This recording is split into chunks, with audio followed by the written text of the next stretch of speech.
Mbalizi High School. My name is Mr. Mani Buswaga Shiga, a headmaster of Mbalizi High School. Today it was a good day. We received the guests from different countries. We had a guest from Canada, a guest from United States of America. My friend Darren Canning is a very good friend. Yes. Worked with him now for some years now. Okay. So this time he has come with his son, Joseph. Yes. Also he has come with evangelist Sefakas from New York City. Okay. Also we have another pastor went to. We arrived here since it was on Tuesday. Okay. So yesterday we had pastors conference. Yes. Today we started with prison ministry in the morning. After prison ministry we went to Sangu High School. Yes. From Sangu now we are here. Okay. And here we have this is the secondary school that we have from 1 to from 6. And one of our prayer today, we shall pray for Form 2s and Form 4. This year are going to have the national exams. Okay, you're welcome.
Kumkaribisha mtumishi wa Bwana. I don't see him as a son. Simuoni kama mwanangu. I see him as a man that is coming to shape the nation for the gospel. Namuona kama Mungu na mtu anayekuja kutikisa ufalme wa Bwana. So as I want to invite him to come. Wakati ninapomkaribisha aje. As I invite Joseph to come. Ninapomkaribisha aje. I want you to raise up on your feet.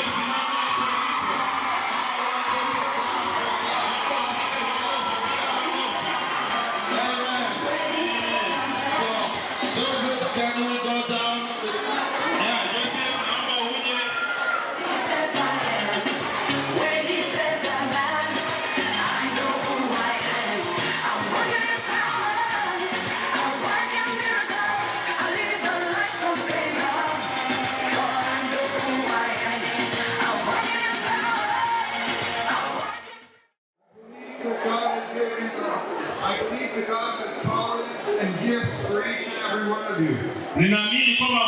kutoa karama kwa kila mmoja wenu.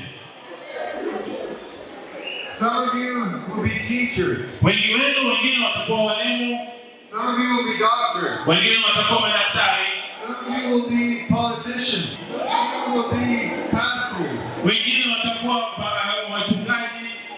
Some of you will be writers and speakers. Wengine watakuwa ni watumishi wakubwa.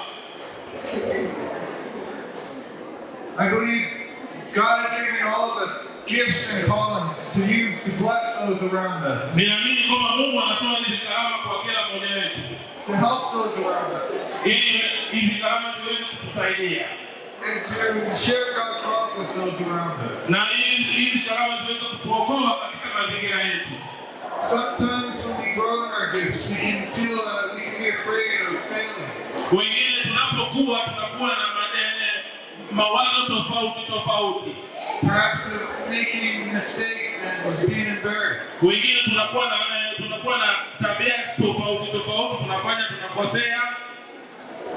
How many of you have ever been afraid of what those around you think of you? I want to share with you a story about how I had a time when I had to overcome this fear. Nataka nishirikishe story kidogo wakati nitakakuja hapa Tanzania. I was invited to speak at a chapel service. Nilikaribishwa kuweza kunena katika ibada at a mission in Ottawa, which is the city where I live. And I had to speak in front of 25 people. And I was really nervous. But the week before I had to speak, during worship, suddenly I felt at peace. And I realized that what happened in that moment is I took my eyes off of me and I put them on God. I had been focused on myself and my own potential embarrassment. But now, suddenly I was focusing on the goodness of God. And the message of hope He wanted me to share with the people. I don't know what you're afraid of, but what's causing you anxiety today? But the Bible says in Philippians chapter 4, be anxious for nothing, but in everything, by prayer and supplication, with thanksgiving, let your requests be made known to God. And the peace of God, which surpasses understanding, will guard your hearts and minds through Christ Jesus.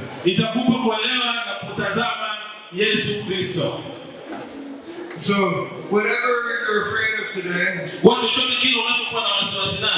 want to encourage you to pray to God about that.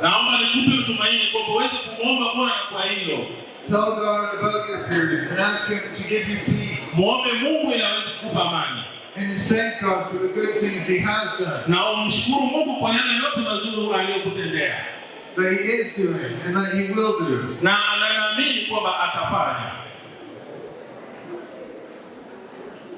So, and I also want to encourage you to pray to God and ask Him to lead you regarding what He's called you to do and the gifts that He wants to give you.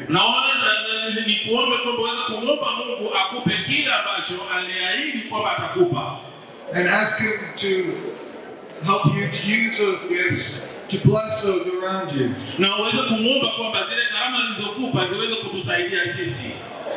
To help those around you. And to share God's love with those around you.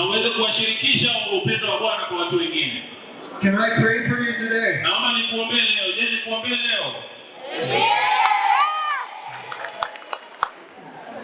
Dear Jesus, thank you for everyone who's here today. I pray that you would give us peace in the midst of whatever we go through. Naomba kwamba uweze kutupa amani kwa chochote tunachokifanya. And show us everything that we have to be thankful for. Na uweze kutuonyesha kwamba chochote lazima tuwe tunashukrani. Thank you for the gifts and callings that you have for each and every one of us. Asante kwa karama na wito kwa kila mmoja.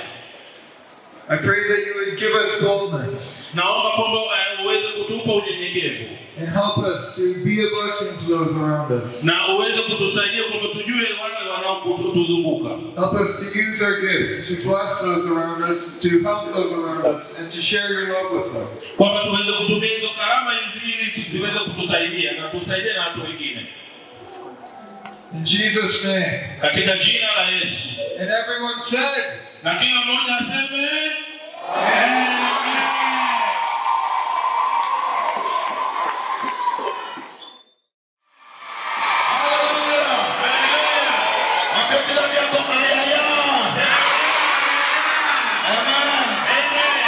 So we have the men of God all the way from United States of America. Watumishi wa Mungu kutoka Marekani. Jamani, tunamkaribisha mtumishi wa Mungu. Welcome to the Lord.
As Bishop Oscar would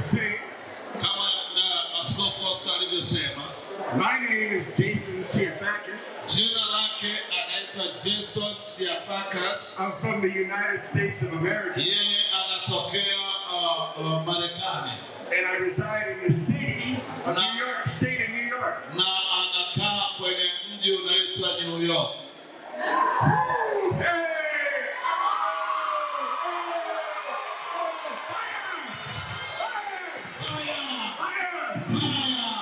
And that's what I want to declare right now over this house.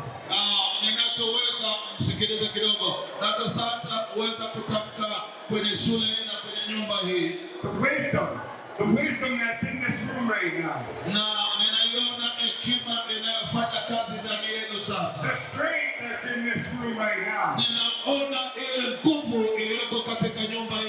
But most importantly, the fire of God that's in this room.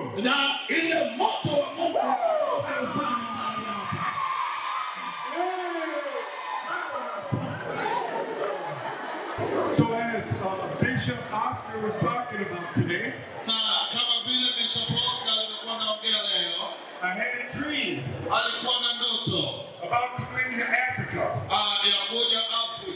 only 1 month ago. And when I had that dream, he said I was going to come here to heal the sick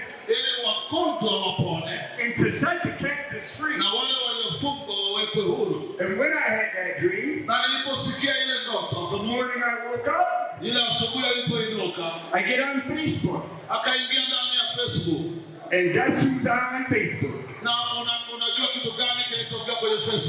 Prophet Derek Cannon. And Bishop Oscar. Yeah. And they were talking about, and I said, are you serious?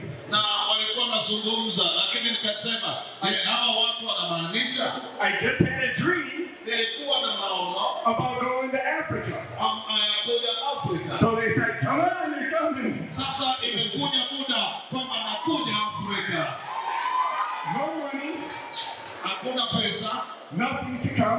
hakuna kitu kuja nacho, just counting on God, lakini nikamwita Mungu because God truly provides. kwa sababu Mungu anaweza kututosheleza. See, growing up as a young kid, nimekuwa kama kijana. my father raised me and my 2 sisters Baba yake alimlea wakiwa na wadogo zake wa kike wawili. in a small place, smaller than this. Ilikuwa ni kachumba kadogo. Worrying, wondering if we were going to eat, Nilikuwa na hatujui tutakula nini. wondering if the electricity was going to get shut off. Nilikuwa nasema huenda umeme utaondoka. Wondering if the water would get shut off. Na pia tulikuwa tunasema hatuwezi kupata maji. All these things that the enemy wanted to creep on my mind. Haya mambo yote shetani alitaka kuweka kwenye ufahamu wangu. The wisdom that my father, my earthly father, Na hekima ambayo baba yake wa ulimwengu huu said we will get by. alisema hatutapata fedha. That storms don't last forever. Lakini ile nyumba yetu haikukosekana So chakula. that's what I'm saying right now to each and every one of you. Na hii ndio ninachotaka kuambia kila mmoja wenu. No matter how hard the road gets, Haijalishi ni magumu gani uliyopitia. no matter how hard the enemy tries Haijalishi ni namna gani adui anajaribu to attack your mind ili ashambulie ufahamu wako. and say, nah, I don't have to listen to my mom and dad. Anasema mimi sina sehemu kwenye nyumba ya baba na mama yangu. I don't gotta listen to Jesus. Sielewi kama nitakuwa na Yesu. Them are lies Hayo ni maneno ya uongo ya shetani. from the devil. Kutoka kwa shetani. You need to listen and keep your eyes, ears, and mouth on our good Lord Jesus Christ. Inatakiwa ufungue masikio yako na kumsikiliza Yesu Kristo. See, me as a young boy, Yeye kama kijana mdogo growing up in these situations, aliyezaliwa katika matatizo, wondering if I would have a full belly alikuwa na shangaa, alikuwa kama siku moja na yeye atakuwa na tumbo kubwa, or anything to drink, lakini au kitu chochote cha kunywa, and just pray lakini nilikuwa naomba that something would provide, kuna kitu ambacho Mungu ataachilia, which I knew Jesus would provide. kwa hiyo hata mimi nataka nikwambie Yesu atakusaidia. The enemy will come in Shetani anaweza kaja, to try to creep our minds, anaweza akajaribu ufahamu wetu, but we have to put up the shield lakini lazima tuweke ngao to protect ourselves ambayo itatulinda from the tricks and traps of the enemy. na kutulinda kutoka kwenye uongo wa shetani. I'm on fire right now. Yuko katika moto sasa. Oh, the fire that's in this room right Naona now. moto katika nyumba hii sasa. Oh, the hunger for Jesus. Ninaona watu wenye shauku ya Yesu. Shout! Oh, Nataka mshangilie let's Bwana. thank Jesus right now. Thank you. Thank you, Lord. Asante Yesu. Mwambie Yesu asante. And for anyone that's going through Kwa yeyote anayepitia jambo lolote. right now, things might not be happening Ukawa unafikiri kuna kitu chochote kitatokea. the way you want them to. Natakiwa uombe kuona vile unavyotaka kuwa. Your parents might not be together. Pengine wazazi wako hawako pamoja. Something might have happened. Lao jambo lolote limetokea. You might not have food. A lot of things going on in your life Pengine kuna mambo mabaya yanakwenda kwenye maisha yako right now. sasa hivi. But I say to you, Nataka nikwambie storms don't last forever. kwamba I'm a walking, talking. ushuhuda unaotembea. Went to school like each and every one of you. Nilikwenda shule kama mmoja wenu, Phenomenal football player. na yeye alikuwa ni mchezaji sana wa mpira, Phenomenal track star. na yeye alikuwa ni mkimbiaji, Basketball star. amecheza basketball. All these things I was growing up. Haya mambo yote amekuwa nayo, But I didn't listen. lakini I sikusikia, didn't have the wisdom. sikuwa na hekima. So what happened? Kitu gani kilitokea? I graduated. Nilipomaliza chuo, Didn't go on to college. nikaenda kwenye chuo, My life turned upside down. maisha yake yaligeuka juu chini. I went in and out of jails and institutions, prisons, Alipelekwa kwenye jela hospitals, na akapelekwa hospitali, to being homeless. na pia walikuwa hawana makazi, yani mahala pa kuishi. Through a lot of things that happened to me mambo mengi yalifanyika kwenye maisha yake. To being locked up in prison the last time. Alipofungwa gerezani. Looking at a life sentence. Na nikawa naangalia yale maisha ya jela. Not knowing and thinking my life would be over. Nikawa nafikiria kwamba maisha yangu yatakuwepo tena. Did you hear me? I thought my life was over. Na nilifikiria kwamba nikiwa kule jela maisha yangu yamefikia mwisho. Being locked up for the rest of my life. Alifungwa maisha yake yote. To not knowing what my next move was going to be. Hakujua kwamba hatua zake zingine zitakuwaje. But I did this. Lakini alikwenda kwenye magoti and cried out na akamlilia Mungu and begged for forgiveness na akaomba msamaha and asked if there's anyone out there, na akaomba kama kuna mtu yeyote, will you please save me? Anaomba Bwana uniokoe. And I seen a bright light. Ilikuwa inakuja mkono wenye nuru mweupe. And it was the Spirit of the Lord. Na akashika ule mkono. And he brought me home. Na Mungu yule malaika akamleta nyumbani. See, each and every one of us na hiyo ni kama kila mmoja wetu are going through trials and tribulations. Unapitia majaribu na masumbufu. But I'm here to tell you today, niko hapa kukuambia leo, not to quit. Usikate tamaa. Don't stop. Usisimame hapo ulipo. Keep your hands. Hebu fanya mkono wako and feet na miguu yako on the plow kwenye jembe and keep pushing forward. Na uendelee mbele. And don't look back. Na usirudi nyuma. Because nothing that good is behind you. Kwa sababu hakuna kitu kitakachokurudisha nyuma. Be a beacon of light. Inatakiwa uwe nuru for all to see. Na watu wengine waone. See, now I had a dream. Nilikuwa na ndoto about setting the captives free. Ambapo waliofungwa wanaachiliwa huru. And that's what we did today. Na hiyo ndio tumefanya leo. We went to the prison. Tumeenda gereza. And we set the captives free. Na tumewaweka wafungwa huru. And now we're going to the schools. Na hapa kwenye shule setting the captives free. Na Mungu bado anaweka watu huru. What do I mean by that?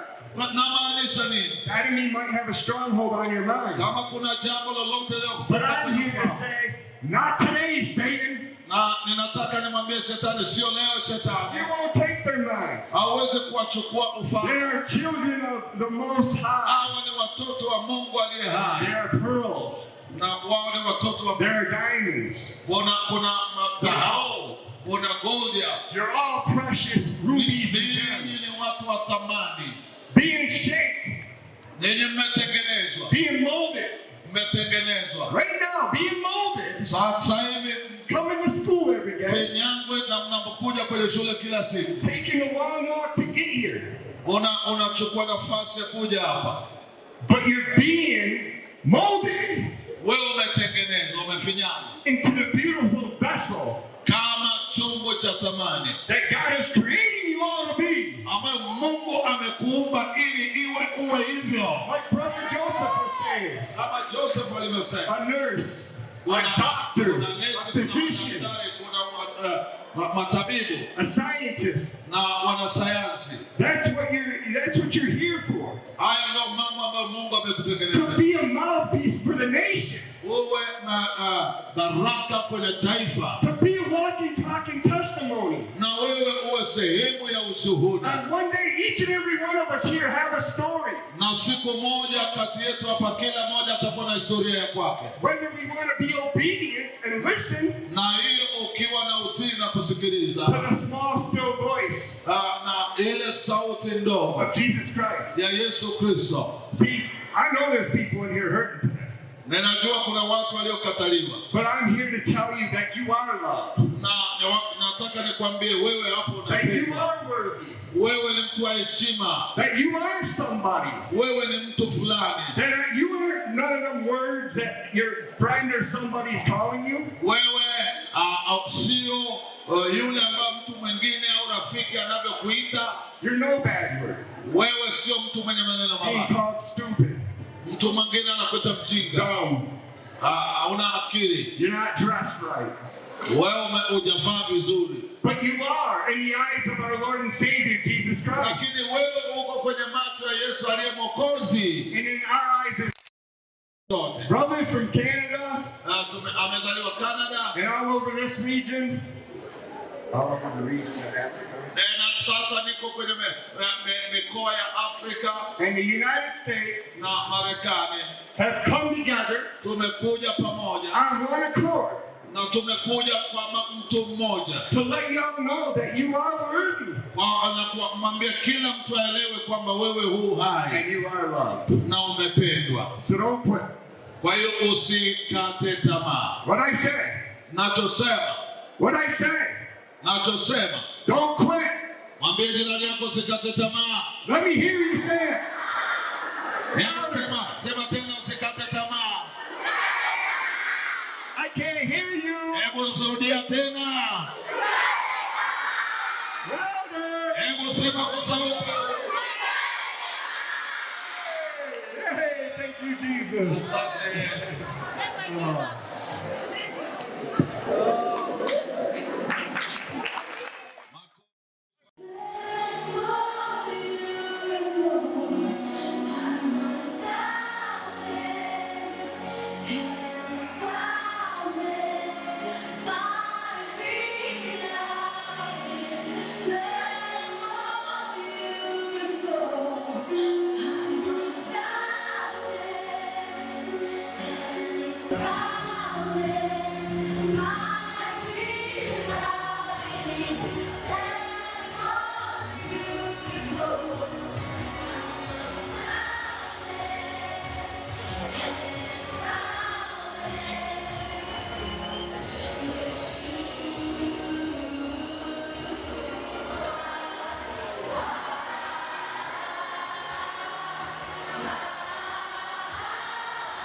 Asante Bwana. Lord, your presence is special. Baba, uwepo wako ni maalum. There's such peace of God in the room. Kuna amani ya Mungu ndani ya nyumba. You feel that peace? Je, mnasikia hiyo amani ya Mungu? Feel it all over you. Je, mnaisikia kwenye maisha yenu? That's Jesus.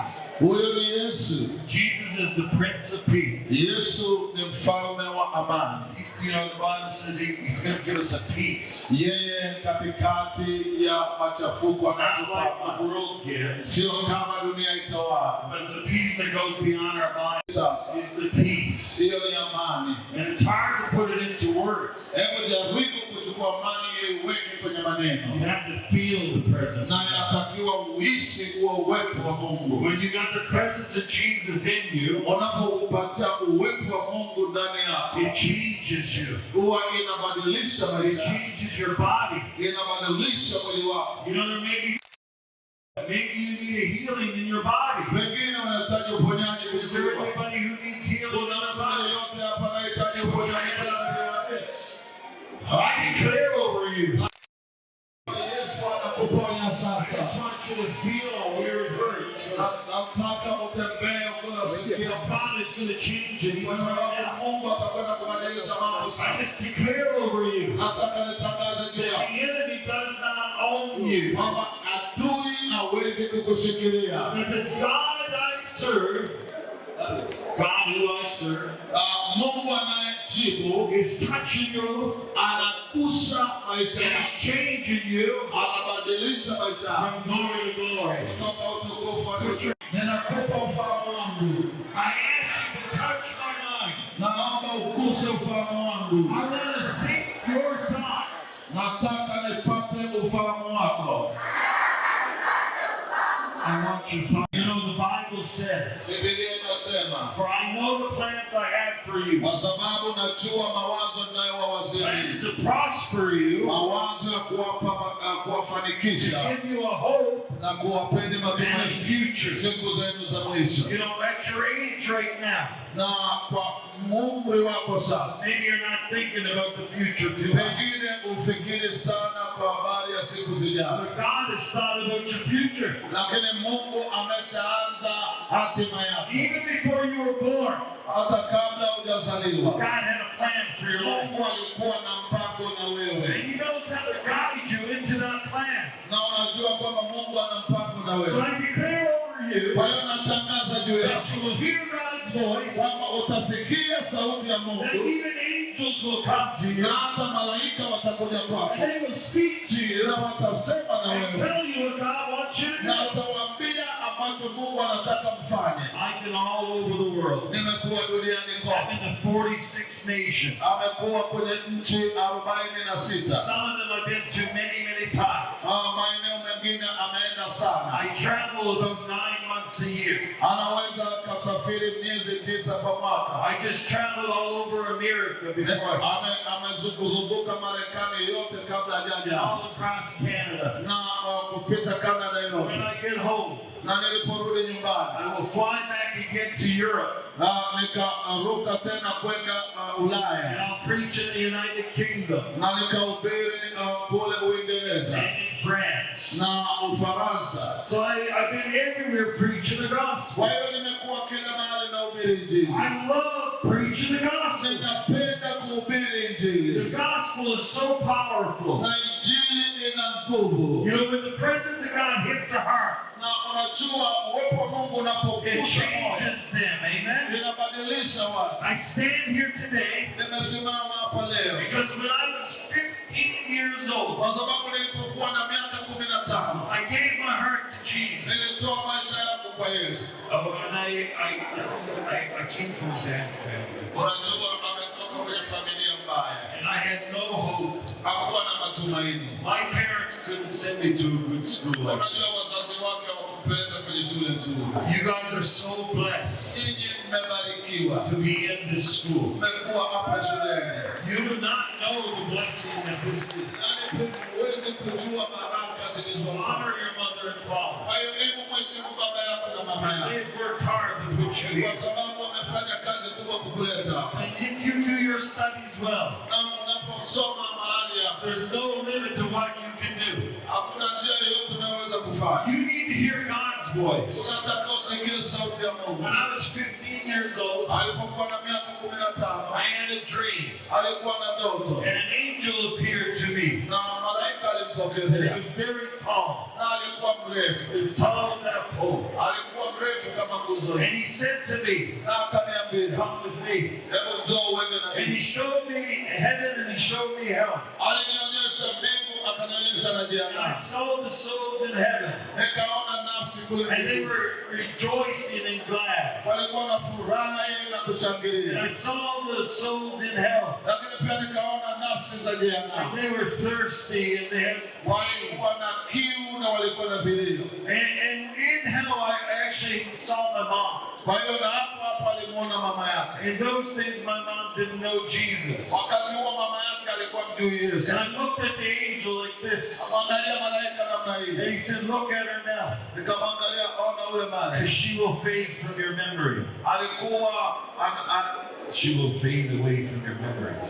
alikuwa anatoa vitu But kwenye this saa. broke my heart. Na hiyo ilinipiga moyo. The thought of my mom lost forever. Kwamba mama yangu So amepotea. I woke up Kwa hiyo niliamka. and I went to my mother Nikaenda kwa mama. and I led her to Jesus. Nikamuongoza kwa habari ya My Yesu. mom was the first person I led to the Lord. Yaani mama yangu ndio mtu wa kwanza kumuongoza kuja kwa Yesu. The angel said to me, Na malaika wakaniambia, go into all the earth nenda sasa duniani and preach the gospel. na uhubiri Injili. And in this time, since I was 15 to now, Kutoka ile miaka 15 mpaka I sasa. preached to millions of people all over the world. Amehubiria mamilioni ya watu duniani kote. I've seen God touch lives all over the earth. Nimeona Mungu akigusa maisha duniani The kote. only place I have not been Mahala popote sehemu tu ambayo is sijaenda South America. ni kule Amerika ya But Kaskazini. I'll get there soon, amen. Lakini siku moja utaenda I'll kule. get there and I'll preach the gospel. Nitaenda kule na kuhubiri Because I Injili. want to see people from every nation Nataka nione watu kutoka kila who taifa. speak every language, Wanaozungumza kila who lugha have different faces. na wenye sura tofauti. They may not eat the same food. They may not eat the same. Pengine hao watu hawali chakula They kinachofanana. may live in different houses, Pengine wanaishi kwenye nyumba different color zisizofanana. skin. Na wana ngozi tofauti. It doesn't matter. Hii haijalishi. Because every soul matters to Kwa God. sababu kila nafsi ni ya thamani kwa Mungu. God, Jesus came and he died Yesu alikuja akafa just for you. kwa sababu yako. Just for you.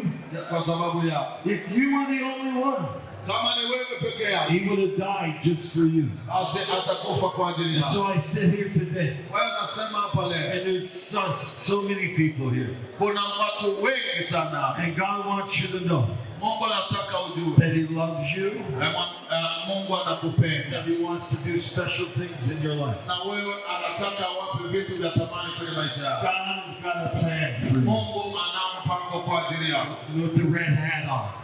Wewe binti mwenye kofia nyekundu, You with the red hat. simama juu. God's got a plan for your life. Naona Mungu ana mpango kwenye maisha yako. I just see Jesus, he's going to speak to you. Naona Yesu atasema na wewe. You're going to hear his voice. Utasikia sauti yake. I want you to know something. Nataka sikiliza anachokisema. You've gone through some challenges, Kuna mambo uliyoyapitia. and there's been some rejection. Na naona kama roho fulani ya But kukataliwa. Jesus does not reject you. Lakini Mungu Yesu hawezi You're going to kukukataa. be remembered as a great person in Christ. Wewe utakumbukwa kama binti mwenye thamani kubwa ndani ya You Kristo. will pray for so many people, Utawaombea watu wengi. and they will be touched by the power Na of God. wataguswa na nguvu ya Mungu. Jesus wants to speak to you. Mungu anataka aseme na wewe.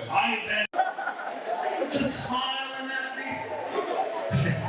Alikuwa hajatabasamu. You see, in heaven, Unajua mbinguni there's no more sadness, hakuna mambo ya no huzuni, more sickness, hakuna magonjwa, no more death. hakuna kifo.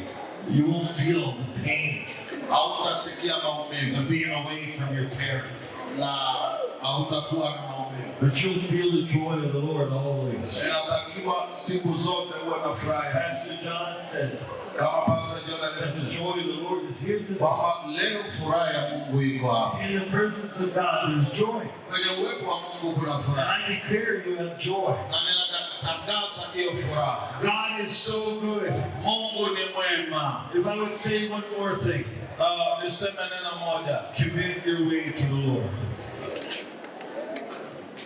Serve the Lord always. Siku zote mtumikie You Mungu. actually have to make a commitment.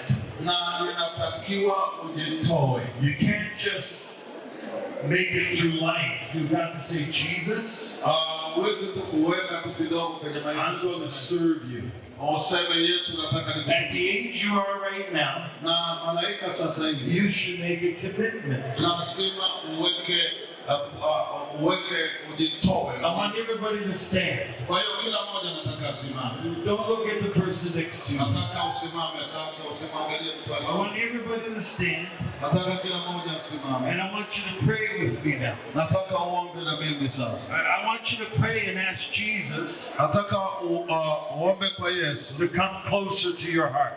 kutoka moyoni mwako. I want you to say, Jesus, Hebu sema Yesu, Jesus, Yesu, I ask you ninakuomba to come into my heart. ingia ndani ya moyo wangu. I want to be close to you. Nataka niwe karibu na wewe. I want to know how real you are. Nataka nikujue jinsi ulivyo.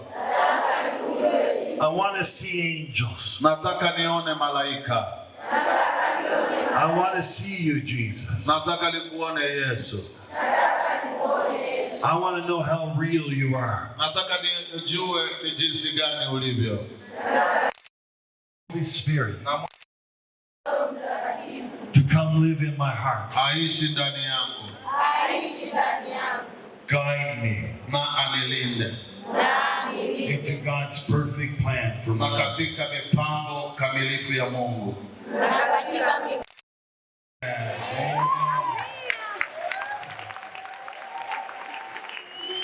Amen. I want to thank God for this an opportunity today for having our visitor from Canada, especially my brother Darren Canning with his team. So today we are the ministry in prison and also ministry in the high school. So now I'm at Mbalizi High School with the headmaster here. Why are we here? This is the place where we are standing with the teachers of this high school to raise the foundation of many generations by teaching the children to know God. And when they know God, they grow in Christ, their life will never be the same. They will become life-changing even when they go outside there. And I want to thank Prophet Darin coming to speak over the lives of many students. And this is a blessing to us in Tanzania. And we believe that the seed he has sown in this school will never go like dry. God will water every seed, and we believe God for the harvest. May the Lord bless Tanzania, and God bless you, Darin Cunning. Also, Headmaster, we want to thank you for your heart, and you have been doing a wonderful work here. And really, we appreciate. We have seen the heart of the children. We have seen the passion and the God touching many lives. In Jesus' name, God bless you.